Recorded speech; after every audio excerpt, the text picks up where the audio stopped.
Welcome back to Explore Error.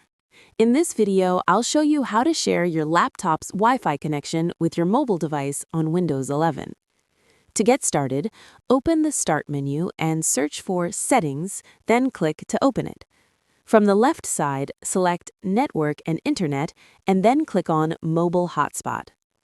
Next, click on the drop-down option next to Share My Connection From and make sure Wi-Fi is selected. Also, make sure that Share Over is set to Wi-Fi. Now turn on the Mobile Hotspot toggle. Once it's turned on, scroll down to see your connection details. You can connect your mobile by either scanning the QR code or by selecting the network name shown and entering the password. If you want to change the network name or password, click on the Edit button and update the details as needed.